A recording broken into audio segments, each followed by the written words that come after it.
Sir ഞങ്ങൾ day 1 Parambaya ഭൂമിക്ക് പോയി അഡ്വാൻസ് കൊടുത്ത് നിങ്ങൾ സഹകരിക്കും എന്ന് പറഞ്ഞ് നിങ്ങളുടെ പിന്നാലെ നടന്നതാണ് ഇതുവരെ 7 മാസം. പക്ഷെ നിങ്ങൾക്ക് ഭൂമി കണ്ടെത്താൻ പറ്റും. വയനാട്ടിൽ എന്താ പറമ്പില്ലേ? അങ്ങയുടെ ഓഫീസിൽ ഞാൻ വന്നില്ലേ? 2-3 പ്രാവശ്യം ഞങ്ങൾ 7 മാസം ഞങ്ങൾ സഹകരിക്കാന്ന് പറഞ്ഞിട്ട് ഗവൺമെന്റിന്റെ പിന്നാലെ നടന്നു.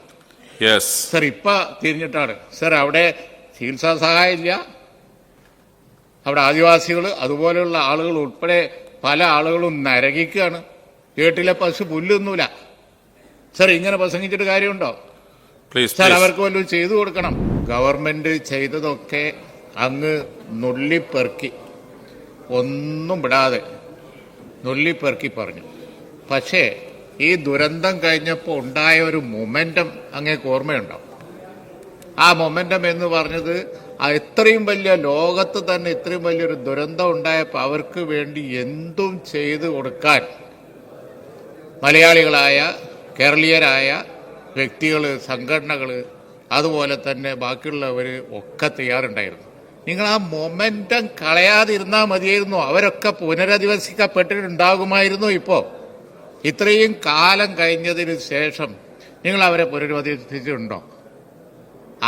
അതിന് മറുപടി പറയണം. സർ ഞങ്ങളത് ചെയ്തു, ഞങ്ങൾ ഇത് ചെയ്തു, അവിടെ റോഡ് നന്നാക്കി, അവിടെ ഹെലിപ്പാഡുണ്ടാക്കി, അതുപോലെ തന്നെ മരുന്ന് കൊടുത്തു.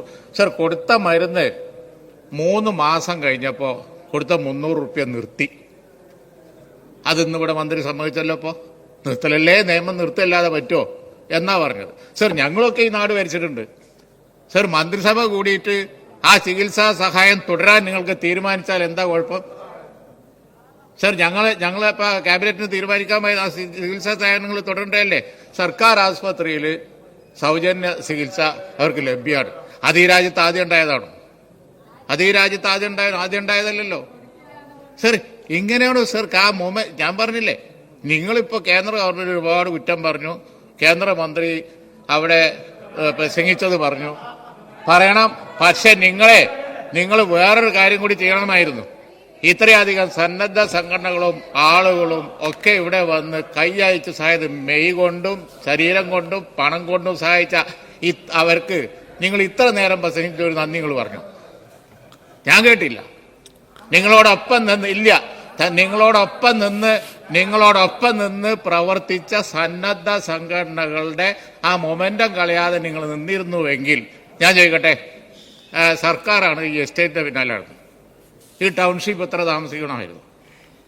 സർ ഈ ടൗൺഷിപ്പ് ഇത്ര താമസിപ്പിക്കണമായിരുന്നോ? സർക്കാരിന് എന്താ മെഷീനില്ല? അവിടെ പറമ്പ് നോക്കാൻ കഴിയില്ലേ? സർ ഞങ്ങൾ ഡേ 1 പറമ്പായ ഭൂമിക്ക് പോയി അഡ്വാൻസ് കൊടുത്ത് നിങ്ങൾ സഹകരിക്കും എന്ന് പറഞ്ഞ് നിങ്ങളുടെ പിന്നാലെ നടന്നതാണ് ഇതുവരെ 7 മാസം. പക്ഷെ നിങ്ങൾക്ക് ഭൂമി കണ്ടെത്താൻ പറ്റും. വയനാട്ടിൽ എന്താ പറമ്പില്ലേ? അത് നിങ്ങൾക്ക് റവന്യൂ വകുപ്പിന് കണ്ടുപിടിച്ച പറമ്പില്ല. ഞങ്ങൾ വാങ്ങിയല്ലോ.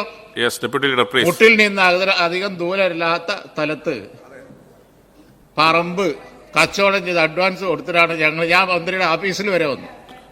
അങ്ങയുടെ ഓഫീസിൽ ഞാൻ വന്നില്ലേ? 2-3 പ്രാവശ്യം ഞങ്ങൾ 7 മാസം ഞങ്ങൾ സഹകരിക്കാന്ന് പറഞ്ഞിട്ട് ഗവൺമെന്റിന്റെ പിന്നാലെ നടന്നു. സർ ഇപ്പൊ തിരിഞ്ഞിട്ടാണ്. സർ അവിടെ ചികിത്സാ സഹായം ഇല്ല. അവിടെ ആദിവാസികൾ അതുപോലെയുള്ള ആളുകൾ ഉൾപ്പെടെ പല ആളുകളും നരകിക്കുകയാണ്. വീട്ടിലെ പശു പുല്ലൊന്നുമില്ല. സർ ഇങ്ങനെ പ്രസംഗിച്ചിട്ട് കാര്യമുണ്ടോ? സർ അവർക്ക് വല്ലതും ചെയ്തു കൊടുക്കണം. ഗവൺമെന്റും അതിന്റെ മെഷീനറിയും മന്ത്രിസഭയും ഒക്കെ എന്ന് പറയുന്നത് നിയമം സർ അതൊന്ന് മാറ്റാൻ തന്നെയാണ്. നിങ്ങൾ മനോഹരമായ ടൗൺഷിപ്പ് അതും പറഞ്ഞ് കാലം കഴിച്ചു. വയനാട്ടിലെ ഈ എസ്റ്റേറ്റ് ഭൂമി എടുക്കാൻ കഴിയില്ല എന്നുള്ളത് നിങ്ങൾക്ക് അറിയില്ലേ? എസ്റ്റേറ്റ് ഭൂമിക്ക് പോയിട്ടുണ്ടെങ്കിൽ പ്രോബ്ലമാണ്.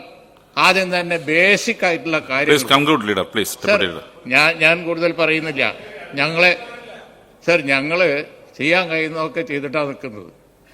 ചികിത്സാ സഹായം പൈസ ആയിട്ട്, അതുപോലെ തന്നെ കച്ചവടക്കാർക്ക് നഷ്ടപ്പെട്ടവർക്ക് അതേപോലെ തന്നെ എല്ലാം ഗവൺമെന്റിന്റെ ലിസ്റ്റിലാണ് ഞങ്ങൾ ചെയ്തത്. തന്നിഷ്ടപ്രകാരം ഞങ്ങൾ ഒന്നും ചെയ്തിട്ടില്ല. അതുപോലെ തന്നെ ഇപ്പോൾ ലേറ്റസ്റ്റ് കിറ്റ് നിങ്ങളുടെ ലിസ്റ്റ് പ്രകാരമാണ് ഞങ്ങൾ ചെയ്തത്. സർ ഞങ്ങൾ ചെയ്തെടുത്ത് പറയല്ല, സന്നദ്ധ സംഘടനകൾ മുഴുവൻ ഈ രൂപത്തിൽ ചെയ്യാൻ തയ്യാറായിരുന്നു, ചെയ്യുമായിരുന്നു, ചെയ്തുകൊണ്ടിരിക്കുന്നുണ്ട്. അതൊന്ന് കോർഡിനേറ്റ് ചെയ്താൽ മതിയായിരുന്നു. നിങ്ങൾ ജസ്റ്റ് ഒന്ന് കോർഡിനേറ്റ് ചെയ്താൽ മതിയായിരുന്നു. കേന്ദ്ര ഗവൺമെന്റ് ചെയ്യാത്ത ഞാൻ കുറ്റം പറയാമെന്നില്ല, ആരും വിചാരിക്കേണ്ട. പ്രധാനമന്ത്രി അവിടെ വന്ന് ഈ ഇതൊക്കെ നടന്നിട്ട് ഒന്നും ചെയ്യാതെ പോയതിന്റെ അപമാനം പ്രധാനമന്ത്രിക്കാണ്. യാതൊരു സംശയവും ആ കാര്യത്തില്ല. അദ്ദേഹത്തിന്റെ വിലയാണ് പോയത്. അതാ പ്രൈം മിനിസ്റ്റർ പോയിട്ടും കാര്യമില്ല എന്നുള്ളതാണ് അദ്ദേഹം ഇവിടെ സ്ഥാപിച്ചെടുത്തത്. അപ്പൊ അതുകൊണ്ട് സർ, ഈ അലംഭാവം വിട്ട് ഗവൺമെന്റ് ഇനിയെങ്കിലും ലോകത്തില്ലാത്ത ഈ ദുരന്തത്തിൽ സർ വാർ ഫൂട്ടിങ് എന്നൊക്കെ നമ്മൾ പറയാറില്ലേ, ആ രീതിയിൽ ഒന്ന് പ്രവർത്തിക്കണം എന്ന് പറയുകയാണ്. അതിന്റെ ഒരു ലക്ഷണം കാണാത്തതുകൊണ്ട് ഞാനും എന്റെ പാർട്ടി പറഞ്ഞു.